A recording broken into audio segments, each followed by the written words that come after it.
السلام علیکم ورحمۃ اللہ وبرکاتہ۔ الحمد للہ نحمده ونستعینه ونستغفره ونؤمن به ونتوکل علیہ ونعوذ باللہ من شرور انفسنا ومن سیئات اعمالنا من يهده الله فلا مضل له ومن يضلله فلا هادي له ونشهد أن لا إله إلا الله وحده لا شريك له ونشهد أن سيدنا ومولانا محمدا عبده ورسوله أما بعد فأعوذ بالله من الشيطان الرجيم بسم الله الرحمن الرحيم لئن شكرتم لأزيدنكم ولئن كفرتم إن عذابي لشديد۔ آج ہمارے خطبے کا ٹاپک ہے ٹائپس آف پنشمنٹ فرام اللہ۔ اللہ تبارک و تعالی گناہوں کی سزا کس کس شکل میں دیتا ہے، یہ ٹاپک ہمارے لیے جاننا بہت ضروری ہے۔ اکثر اس پہ تو باتیں ہوتی ہیں کہ اللہ کی رحمت ہمارے اوپر کیا کیا ہے، اللہ کے انعامات اور بلیسنگز کیا کیا ہیں، اللہ کے فیورز کیا کیا ہیں، تو وہ تو اللہ تعالیٰ نے بتا دیا کہ وَإِن تَعُدُّوا نِعْمَةَ اللَّهِ لَا تُحْصُوهَا، اور اگر تم اللہ کی نعمتوں کو، احسانات کو، بلیسنگز کو گننا شروع کرو تو لا تحصوها، تمہاری زندگی گزر جائے گی، اللہ کے نعمتوں کا حساب نہیں کر سکتے۔ اللہ کی نعمتیں ہمارے پاس، ہماری زندگی ہے، ایمان ہے، دولت ہے، پیسہ ہے، اولاد ہے، جائیداد ہے، پراپرٹی ہے، بہت ساری نعمتیں ہیں، لیکن کیا کتنے لوگوں کو اس بات کا احساس ہوگا کہ میری زندگی میں جو برے حالات چل رہے ہیں، میری فیملی لائف میں جو خرابی ہے، شاید وہ اللہ کا عذاب ہو، میری معاشی زندگی، اکنامک لائف میں جو پرابلم چل رہے ہیں، شاید وہ اللہ کا عذاب ہو، میری عزت نہیں ہے سوسائٹی میں، گھر میں، شاید وہ اللہ کا عذاب ہو، اور سب سے بڑا عذاب کہ مجھے جو سکون نہیں ملتا ہے، میں ڈپریشن کا شکار ہوں، میں انزائٹی کا شکار ہوں، بے چینی رہتی ہے ہمیشہ، شاید یہ بھی اللہ کا عذاب ہو۔ تو جب تک ہم یہ چیز محسوس نہیں کرتے کہ جس طرح اللہ تعالیٰ کی نعمتیں ہماری زندگی میں آتی ہیں اور وہ بے شمار ہیں، اسی طرح سے اللہ کے عذاب بھی آتے ہیں جب ہم اللہ رب العزت کی باتوں کو اگنور کرتے ہیں، جب ہم اس کی نعمتوں کی ناشکری کرتے ہیں، جب ہم اس کی بات نہیں مانتے ہیں، تو اللہ کا عذاب آتا ہے، فرد پر، انڈیویجول پر بھی، سوسائٹی پر بھی، قوم پر بھی، اور دنیا میں بھی اللہ کا عذاب آتا ہے۔ تو یہ نہ جاننے کا نقصان کیا ہوتا ہے معلوم؟ ایک صاحب مجھ سے کہنے لگے، یہ ایک مثال میں آپ کو دے رہا ہوں کہ کس طرح لوگ غلط فہمی اور بھرم کا شکار رہتے ہیں، مس انڈرسٹینڈنگ کا۔ میں تو کچھ نہیں کرتا ہوں، میں تو کسی کا نقصان نہیں کیا، اس کے باوجود ہر سال میرے ساتھ حادثے ہو جاتے ہیں، کبھی ایکسیڈنٹ ہو جاتا ہے، کبھی کوئی بچہ چھت کے اوپر سے گر کے اس کا ہاتھ پیر ٹوٹ جاتا ہے، کبھی کچھ نقصان ہو جاتا ہے، کبھی کچھ نقصان ہو جاتا ہے۔ میں نے کہا کہ اچھا آپ کچھ بھی نہیں کرتے؟ تو نہیں، میں تو کسی کا نقصان نہیں کیا۔ تو میں نے کہا کہ آپ کتنے وقت کی نماز پڑھتے ہیں؟ تو کہا یہ تو ایک چیز میرے زندگی میں نہیں ہے، باقی تو سب ٹھیک ہے۔ میں نے کہا کہ اس دنیا میں سب سے بڑا پاپ مسلمان ہونے کے بعد کیا ہے؟ نماز نہیں پڑھنا۔ اور آپ بول رہے ہیں کہ میری زندگی میں ساری چیزیں برابر چل رہی ہیں، اس کے باوجود بھی میرے حالات جو ہے اچھے نہیں ہیں۔ تو آئیے ہم آج دیکھیں گے کہ اللہ تبارک و تعالی کس کس طرح سے سزا دیتا ہے اور وہ سزا کا مقصد کیا ہوتا ہے۔ اس دنیا میں اللہ تبارک و تعالی سزائیں اس لیے دیتا ہے تاکہ اس کے بندے اپنی بندگی کا احساس کر کے، غلامی کا احساس کر کے اللہ کی طرف پلٹیں، اپنے کو ایبسلوٹ اور پاورفل نہ سمجھیں کہ میرا تو کوئی کچھ نہیں بگاڑ سکتا ہے۔ اللہ تعالیٰ نے سورہ سجدہ آیت نمبر 21 میں فرمایا وَلَنُذِيقَنَّهُم مِّنَ الْعَذَابِ الْأَدْنَىٰ دُونَ الْعَذَابِ الْأَكْبَرِ لَعَلَّهُمْ يَرْجِعُونَ۔ ہم ان کو بڑے عذاب سے پہلے یعنی جہنم کی سزا سے پہلے قریبی زندگی کا، قریبی دنیا کا عذاب ان کو چکھاتے رہیں گے لَعَلَّهُمْ يَرْجِعُونَ، تاکہ یہ لوگ پلٹ کر کے اللہ کی طرف آ جائیں۔ تو اللہ تعالیٰ کس کس طرح سزا دیتا ہے ہمیں اس لیے بھی جاننا ضروری ہے کہ ہم دنیا بھر کو بلیم کرتے رہتے ہیں، انہیں امریکہ برابر نہیں، اسرائیل برابر نہیں، انڈیا میں سرکار برابر نہیں، گورنمنٹ برابر نہیں، فلاں تنظیم وہ آرگنائزیشن برابر نہیں۔ کیا میری زندگی میں کبھی یہ سوچنے کا موقع ملا کہ شاید یہ جو سزا ملی ہے میرے اس گناہ کی وجہ سے، میری اس غلطی کی وجہ سے؟ تو آئیے ہم دیکھیں گے کہ اللہ کس کس طرح سے سزا دیتا ہے اور پھر ان سزاؤں سے بچنے کا راستہ کیا، سولوشن کیا ہے، اور نمبر 3 ہماری غلط فہمی کیا ہے، اور نمبر 4 ایک وضاحت اور کلیئریفیکیشن ہوگی۔ تو 4 پوائنٹس پہ ہم انشاءاللہ بات کریں گے۔ اللہ تعالیٰ فرماتا ہے سورہ انعام آیت نمبر 65 میں قُلْ هُوَ الْقَادِرُ، آپ کہہ دیجئے کہ وہ قادر ہے۔ قادر کا مطلب کیا ہوتا ہے؟ اس کو کنٹرول حاصل ہے، کس بات پر؟ عَلَىٰ أَن يَبْعَثَ عَلَيْكُمْ عَذَابًا مِّن فَوْقِكُمْ، کہ وہ تمہارے اوپر سے تمہارے اوپر عذاب بھیجے۔ کہاں سے عذاب بھیجے؟ کہاں سے عذاب بھیجے؟ تمہارے اوپر سے عذاب بھیج سکتا ہے وہ، اس پر پورا پورا کنٹرول ہے۔ نمبر 2 وَمِن تَحْتِ أَرْجُلِكُمْ، تمہارے پیروں کے نیچے سے۔ کہاں سے؟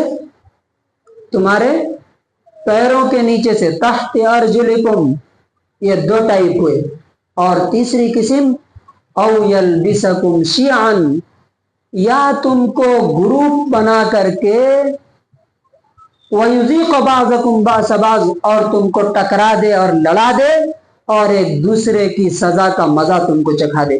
تو 3 ٹائپ کی سزا اللہ تعالیٰ نے اس آیت میں ذکر کی ہے۔ اب آئیے ہم چیک کرتے ہیں کہ اوپر سے سزا آنے کا کیا مطلب ہے اور پیر کے نیچے سے آنے کے سزا کا کیا مطلب ہے اور آپس میں ٹکرانے کا کیا مطلب ہے۔ ایک تو اس کا لٹریری میننگ ہے کہ جیسے میں یہاں پہ ہوں تو میرے سے اوپر جو ہے، ظاہر بات ہے کہ چھت ہے، آسمان ہے، اور ایک ہے مجازی معنی۔ مجازی معنی کیا بولتے ہیں؟ اب میرے سے اوپر کون ہے یہاں پہ؟ میں مسجد میں امامت کرتا ہوں فار ایگزامپل، تو صدر ہے، سیکریٹری ہے، اور میرے سے اوپر کون ہو سکتا ہے؟ تو جو یہاں پر مینجمنٹ میں لوگ ہیں، ڈی سی ہے، ایم ایل ایز ہیں، ایم پیز ہیں، سی ایم ہے، پی ایم، یہ سب میرے سے کیا ہیں؟ کسی نہ کسی حیثیت سے اوپر ہے۔ تو سب سے پہلے لٹریری میننگ میں اللہ تعالیٰ کیا بتانا چاہتا ہے کہ اللہ تعالیٰ اوپر سے تمہارے اوپر بارش برسا کر کے تم کو ہلاک و برباد کر سکتا ہے، جس طرح سے پہلے کر چکا ہے۔ اگزامپل سورہ قمر آیت نمبر 11 میں اللہ تعالیٰ فرماتا ہے فَفَتَحْنَا أَبْوَابَ السَّمَاءِ بِمَاءٍ مُنْهَمِرٍ، ہم نے ان پر یعنی ایک قوم پر آسمان کے دروازے کھول دیے موسلا دھار اور زبردست بارش کے ذریعے سے۔ وَفَجَّرْنَا الْأَرْضَ عُيُونًا، اور ہم نے زمین کو پھاڑ دیا، چشمے نکال دیے اس میں سے جگہ جگہ سے، یہاں تک کہ چولہے، تنور جہاں آگ رہتی ہے وہاں سے بھی کیا نکلنے لگا؟ کیا نکلنے لگا؟ پانی نکلنے لگا. اور اللہ تبارک و تعالیٰ بولتا ہے فَأَغْرَقْنَاهُمْ أَجْمَعِينَ، ہم نے ان کو ڈبا کر کے رکھ دیا. تو آسمان سے اللہ تعالیٰ پانی کے ذریعے، بارش کے ذریعے عذاب بھیجتا ہے. ایک یہ ہے. یہ کس قوم پر آیا تھا؟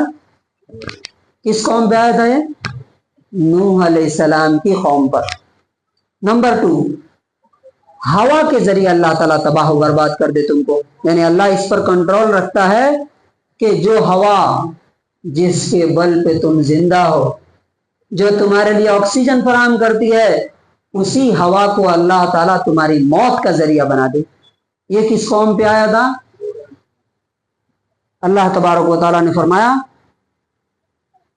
سورہ حاقہ، سورہ نمبر 6، فَأَمَّا عَادٌ فَأُهْلِكُوا بِرِيحٍ صَرْصَرٍ عَاتِيَةٍ، ایک قوم تھی جس کا نام تھا عاد، اس کو ہلاک و برباد کر دیا گیا، ختم کر دیا گیا. کس کے ذریعے سے؟ بِرِيحٍ، ہوا کے ذریعے سے، صرصرٍ، جو بڑی سخت تھی، عاتیہ، اور طوفانی تھی. وہ انہوں نے بادل کو دیکھا، کہنے لگے کہ یہ بادل ہمارے اوپر پانی برسائے گا، لیکن اس میں کیا تھا؟ تُدَمِّرُ كُلَّ شَيْءٍ بِأَمْرِ رَبِّهَا، اس بادل سے پانی نہیں برسا بلکہ اس سے ہوا آئی اور اس نے کیا کیا؟ تُدَمِّرُ، دمر کہتے ہیں جیسے بم گرا کر کے کسی چیز کو بالکل نشٹ کر دینا. تو اللہ تعالیٰ بولتا ہے کہ اللہ تبارک و تعالیٰ کے حکم سے اس ہوا نے کیا کیا؟ کل شیء، ان کی ہر ایک چیز کو تباہ و برباد کر ڈالا، ختم کر ڈالا، ڈسٹروائے کر دیا. فَأَصْبَحُوا لَا يُرَى إِلَّا مَسَاكِنُهُمْ، جب صبح ہوئی یا وہ عذاب جب ختم ہوا تو کیا دکھائی دیتے تھے معلوم ہے؟ وہاں پہ صرف اور صرف ان کے گھر نظر آتے تھے. رہنے والا کوئی بھی نہیں تھا. یہ دوسرا طریقہ ہے. پانی بھی زندگی کا ذریعہ، اللہ تعالیٰ اس کو عذاب بنا دیتا ہے. ہوا بھی زندگی کا ذریعہ، اللہ تعالیٰ بولتا ہے اسی کے ذریعے ہم تم کو مار بھی سکتے ہیں. اور تیسرا، سخت دھماکہ، بہت زور کی آواز. جیسے یہ کس قوم پہ آیا تھا؟ کس قوم پہ آیا تھا؟ یہ قوم سمود پر. اللہ تعالیٰ فرماتا ہے فَأَمَّا سَمُودُ فَأُهْلِكُوا بِالطَّاغِيَةِ، تو سمود کو ایک زور کی چیخ کے ذریعے سے، زور کے دھماکے کے ذریعے سے ہلاک کر دیا گیا. کیسا؟ آپ کو معلوم ہے سائنس یہ بتاتی ہے کہ ہمارے ہر چیز کی جو طاقت ہے، جو پاور ہے، وہ لمیٹڈ ہے. بہت تیز آواز بھی ہمارے کان نہیں سن سکتے، اور بہت ہلکی آواز بھی ہمارے کان نہیں سن سکتے. 22,000 کچھ ایگزیکٹلی یاد نہیں ہے. اس سے جب تیز آواز آئے گی تو انسان کے کان پھٹ جاتے ہیں، کلیجے پھٹ جاتے ہیں، مر جاتا. یہی قیامت کے دن سور کی شکل میں ہوگا. جب انسان وہ آواز جب بڑھے گی، بڑھتے بڑھتے وہ لمٹ کراس کرے گی، تو انسان جہاں رہے گا وہاں پہ کیا ہوگا؟ گر کے مرے گا اور ختم ہو جائے گا. تو اللہ تعالیٰ نے تیسرا طریقہ یہ بتایا کہ سخت آواز کے ذریعے اللہ تعالیٰ ہلاک کر سکتا ہے. اور چوتھا طریقہ اوپر سے کیا ہے؟ چوتھا طریقہ، اللہ تعالیٰ پانی کی جگہ پتھر کی بارش کر سکتا ہے. کس چیز کی؟ پتھر کی بارش کر سکتا ہے. اور اللہ تعالیٰ نے یہ کر کے دکھایا. کس قوم پر آیا تھا یہ؟ کس قوم پر یہ سزا آئی تھی؟ لوط علیہ السلام کی قوم پر. اللہ تعالیٰ نے زمین کو اوپر اٹھایا اور اس پر وَأَمْطَرْنَا عَلَيْهِمْ حِجَارَةً مِّن سِجِّيلٍ، کنکر کے سخت پتھر ہم نے اس پر برسائے. اور دوسرے کن پر برسایا تھا؟ یمن کی جو فوج آئی تھی ابرہہ کی کعبہ کو ڈھانے کے لیے، اللہ تبارک و تعالیٰ نے ان پر وہ پتھر برسائے تھے. ترمیہم بحجارۃ من سجیل. تو اللہ تعالیٰ بولتا ہے کہ اللہ اوپر سے تمہیں پتھر برسا کر کے ختم کر سکتا ہے. اس کا یہ لٹریری میننگ. دوسرا اوپر سے سزا دینے کا کیا مطلب ہے معلوم؟ حضرت عبداللہ ابن عباس رضی اللہ تعالیٰ عنہ کہتے ہیں من فوقکم کا مطلب ہے امراؤکم، تمہارے اوپر جو لوگ ہیں عہدے میں پوسٹ میں، ان کے ذریعے اللہ تم کو سزا دے سکتا ہے۔ کیسا؟ فار ایگزامپل ماں باپ ہم سے اوپر ہیں، اللہ تبارک و تعالیٰ ان کے ذریعے تمہیں سزا دلوا سکتا ہے۔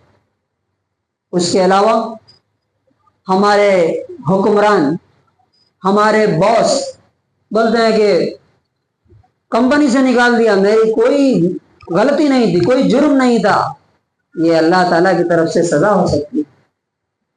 ماں باپ سنتے نہیں ہیں بات، وہ اپنی دنیا میں مگن ہے، کیوں؟ یہ آپ کے گناہوں کی سزا ہو سکتی ہے۔ آپ کے حکمران، آپ کے رولرز، آپ کی سرکار آپ کے فیور میں بات نہیں کرتی، آپ کے فیور میں قانون نہیں بناتی، اس کا مطلب کیا ہے کہ ہو سکتا ہے کہ آپ کے گناہوں کی سزا ہو۔ آپ آفیسز میں جاتے ہیں اپنے کام کرانے کے لیے، آپ کی ایک بھی فائل آگے بڑھتی ہے؟ کب تک نہیں بڑھتی؟ کب تک نہیں بڑھتی ہے؟ جب تک ٹیبل کے نیچے سے یا پیچھے سے آپ ان کو برا بھلا کہتے ہیں کہ یہ بہت کرپشن پھیل گیا ہے، بہت کرپٹ ہو گئے ہیں۔ آپ کتنے صحیح ہیں؟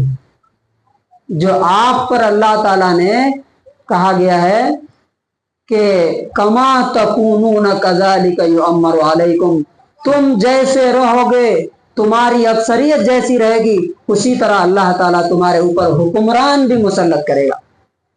صحابہ کرام اچھے تھے تو ان کے اوپر کون لوگ حکمران تھے؟ حضرت ابو بکر، حضرت عمر، حضرت عثمان، حضرت علی۔ یہ لوگ بیواؤں کے تھیلے لے کر کے مارکیٹ سے ان کے لیے بازار کر کے لاتے تھے۔ آج آپ کا حکمران آتا ہے، ایون کہ کونسلر بھی کب آتا ہے آپ کے گھر پہ؟ کب آتا ہے؟ جب اس کو ووٹ کی ضرورت ہوتی ہے۔ اس کے بعد 5 سال کبھی آیا آپ کے دروازے پر؟ ایم ایل اے ایم پیز تو چھوڑ دیجئے، کیوں؟ یہ اللہ کی طرف سے عذاب ہے۔ ہم بولتے ہیں نا انڈیا میں ہم کم ہیں اس لیے ہمیں سزا مل رہی ہے، یہ دھوکہ ہے۔ پاکستان اور بنگلہ دیش میں یہاں سے زیادہ برے حالات ہیں، آپ کو معلوم ہے؟ پاکستان میں تو نان مسلم کی حکومت نہیں ہے نا، بنگلہ دیش میں نہیں ہے نا، وہاں کے حالات کیا ہیں؟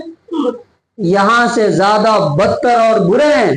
اور آپ جن کو اسلامک کنٹریز بولتے ہیں، مسلم، اسلامک تو کوئی کنٹری نہیں ہے آج کے دور میں، مسلم کنٹریز بولتے ہیں، واللہ خدا کی قسم سب سے زیادہ بدترین حکمران وہاں پہ ہیں۔ یہاں تو ہم کھڑے ہو کر کے حکومت کے خلاف بول سکتے ہیں، اگر وہاں پر بولے آپ، میں عمان گیا تھا، ایک ایگزامپل دیتا ہوں آپ کو کہ یہ میں اس لیے بتا رہا ہوں کہ اگر اللہ کی بات نہیں مانیں گے، جہاں بھی جائیں گے اللہ تعالیٰ کسی نہ کسی کے ذریعے سے سزا دلوائے گا۔ یہاں لوگ بولتے ہیں کہ ہم اقلیت میں، مائنورٹی میں، وہاں تو اتنی بدترین غلامی ہے کہ آپ سوچ بھی نہیں سکتے۔ میں عمان گیا تھا، وہاں سب سے پہلے مجھے میرے باس نے کہا کہ جب آپ ٹیکسی میں یا باہر جائیے تو حکومت کے خلاف مت بولیے، ورنہ میں آپ کا ذمہ دار نہیں۔ سوچئے یہ اس سے بڑی غلامی کوئی ہو سکتی ہے کیا؟ وہاں میں خطبے لکھ کے لایا ہوں، الحمدللہ یہاں پہ کوئی ڈکٹیٹ نہیں کرتا، نہ کمیٹی میں سے، نہ صدر، نہ سیکریٹری، اور نہ دوسرا کوئی، نہ حکومت۔ وہاں خطبے لکھ کے ملتے ہیں، ادھر ادھر ایک لائن بھی بولے تو کیا ہو جائے گا؟ آپ کہاں ڈیزرٹ میں لا کے ڈالے جائیں گے، کون سے جیل میں، آپ کو پتہ ہی نہیں چلے گا، آپ کی ہڈیاں بھی نہیں ملیں گی۔ یہ سب کیا ہے؟ اللہ تعالیٰ بولتا ہے قُلْ هُوَ الْقَادِرُ عَلَىٰ أَن يَبْعَثَ عَلَيْكُمْ عَذَابًا مِّن فَوْقِكُمْ، اللہ تعالیٰ تمہارے اوپر سزا دے سکتا ہے، تم کو بھیج سکتا ہے۔ نیچے سے سزا دینے کا مطلب کیا ہے؟ پیروں کے نیچے سے۔ پیروں کے نیچے سے بھی 2 مطلب ہے، ایک تو واقعی پیر کے نیچے سے آ سکتی ہے سزا، زلزلہ آئے دھنسا دے اللہ تعالیٰ تم کو، جیسے اللہ تعالیٰ نے کس کو دھنسایا تھا؟ کس کو دھنسایا تھا؟ قرآن میں ہے نا، قارون کو اللہ تعالیٰ نے دھنسا دیا تھا زمین میں، اس کے محل سمیت۔ اس کے علاوہ نیچے سے سزا کا مطلب یہ ہے کہ فصلیں تباہ ہو جائیں، کھیتیاں برباد ہو جائیں. آج دیکھیے کئی جگہوں پر سوکھا پڑا ہوا ہے, بارش نہیں ہو رہی. بارش کا جب ٹائم ہوتا ہے تو بارش نہیں ہوتی ہے, اور جب بارش کا ٹائم ہوتا ہے تو بارش کا ٹائم نہیں ہوتا ہے, اس وقت کیا ہوتی ہے؟ بارش ہوتی ہے. یہ کیا ہے؟ یہ بھی اللہ کی سزا ہے. اچھا, دوسرا مطلب ہوتا ہے تمہارے سے نیچے جو لوگ مرتبے میں, عہدے میں, فار ایگزامپل تمہاری بیوی تمہاری بات نہیں مانے گی, یہ بھی سزا ہے اللہ تعالیٰ کی. تم اللہ کی نافرمانی کرو گے, اللہ تعالیٰ تمہارے انڈر میں جو لوگ ہیں ان کو تمہارے خلاف, تمہارا نافرمان, تمہارا ڈس اوبیڈینٹ بنا دے گا. بچے تمہاری بات نہیں مانیں گے, یہ بھی اللہ کی سزا ہے. کتنے لوگ مانتے ہیں اس بات کو؟ روتے رہتے ہیں کہ ہمارے بچے عزت نہیں کرتے. آپ اللہ کی عزت کرتے ہیں کیا؟ اللہ تعالیٰ دن میں 5 بار بولتا ہے اللہ اکبر, اللہ سب سے بڑا ہے, حی علی الصلاۃ, آؤ نماز کی طرف. رمضان ختم, کہانی ختم, پوری مسجد خالی, ویران. یہ کیا ہے؟ یہ جب آپ اللہ کا اس طرح مذاق اڑائیں گے, اللہ کے ساتھ اس طرح بدتمیزی کریں گے, تو اللہ تبارک و تعالیٰ آپ کے انڈر میں اور آپ کے اوپر جو لوگ ہیں ان کو آپ کے خلاف بدتمیزی کرنے کے لیے آمادہ کر دے گا. کیوں؟ دل سارے کس کے ہاتھ میں ہے؟ دل کس کے ہاتھ میں ہے؟ اللہ کے ہاتھ میں. اور اللہ تعالیٰ کہتا ہے یقلبها کیف یشاء, جیسا چاہتا ہے وہ پھیر دیتا ہے. 3 چیزیں اور ہیں. یہ تو آپ سمجھ گئے کہ اوپر سے سزا دینے کا مطلب کیا ہے, پیر کے نیچے سے. اور ایک اور باقی ہے, اس میں آپس میں ٹکرا کر کے تم کو برباد کر دے. آج آپ دیکھیے بھائی بھائی سے جو لڑائیاں ہو رہی ہیں, بہن بھائی سے, ماں باپ سے اور بچوں سے, پڑوسی سے, آپس میں کتنے گروپ بنے ہوئے ہیں مسلمانوں کے, کوئی ایک دوسرے کو دیکھنا نہیں چاہتا, بات کرنا نہیں چاہتا. اسی طرح سے آپ دیکھیے کہ انٹرنیشنل لیول پر مسلمان سے لڑ رہے ہیں کہ نہیں. اب ہم بولتے ہیں کہ ایران اسرائیل, امریکہ اسرائیل ایران پہ اٹیک کر رہا. پاکستان کون سا ملک ہے؟ یہودی ملک ہے. پاکستان کرسچن ملک ہے. وہ افغانستان پہ حملہ کر رہا ہے, افغانستان اس پہ حملہ کر. یہ کیا ہے یہ؟ اسی طرح سے آپ دیکھیے ایران جو دوسرے کنٹریز پر حملے کر رہا ہے. تو یہ سب اللہ تعالیٰ بولتا ہے کہ تم اگر میری بات نہیں مانو گے تو میں تمہیں آپس میں ٹکرا کر کے ختم کر دوں گا, آپس میں لڑا کر کے تمہیں ختم کروں گا. تو یہ دشمنی, یہ نفرت, یہ لڑائیاں, یہ جنگیں, اچھا یہ خالی مسلمانوں ہی کے بیچ میں نہیں ہے. آپ دیکھیے روس اور یوکرین میں جنگ چل رہی ہے, جنگ وہاں چل رہی ہے, ہمیں نقصان نہیں ہے؟ ہمیں نقصان ہے کہ نہیں؟ ہم سیف ہیں کیا؟ جابز ختم ہو رہے ہیں, نوکریاں ختم ہو جا رہی. یہ کیا ہے؟ چیزوں کے دام بڑھتے جا رہے ہیں. یہ انڈائریکٹ افیکٹ ہے. یہ اللہ تعالیٰ بولتا ہے کہ یہ اللہ کی سزائیں ہو سکتی ہیں تمہارے اوپر. اور 3 اور چیزیں جن کے لیے ہم صبح سے شام تک دوڑتے رہتے ہیں, اللہ تعالیٰ وہ چیزیں چھین کر کے سزا دے سکتا ہے. نمبر 1, صبح سے شام تک ہم کس چیز کے لیے کوشش کرتے رہتے ہیں؟ 8 گھنٹے 10 گھنٹے روزی روٹی کے لیے. اللہ تعالیٰ بولتا ہے کہ اللہ تبارک و تعالیٰ جب تم گناہ کرتے ہو تو تمہارا رزق ختم کر دیتا ہے. آج لوگ بول رہے ہیں مہنگائی بڑھ رہی ہے, جابز ختم ہو رہے ہیں, اور بزنسز ختم ہو رہے ہیں. ہو رہا ہے کہ نہیں؟ ہو رہے ہیں. کتنے لوگ یہ دیکھ کر کے سوچے کہ ہاں یہ شاید میرے گناہ کی وجہ سے مجھے سزا مل رہی ہے. آپ حکومت کو برا بھلا کہتے رہے زندگی بھر, کچھ نہیں ہوتا. اللہ تعالیٰ نے مثال دیا ہے سورہ نحل آیت نمبر 112 میں, وَضَرَبَ اللَّهُ مَثَلًا قَرْيَةً كَانَتْ آمِنَةً مُطْمَئِنَّةً.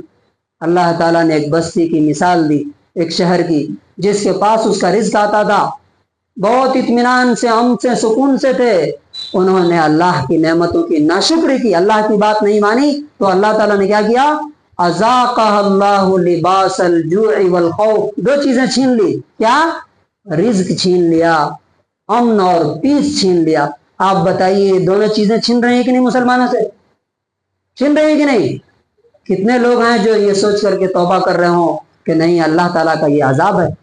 نمبر 2, عزت. انسان ایک عزت دار بن کر کے سوسائٹی میں رہنا چاہتا ہے. آپ کی عزت اگر نہیں ہوتی, گھر میں عزت نہیں ہے, باہر نہیں ہے, ایز اے کمیونٹی آپ کی عزت نہیں ہے,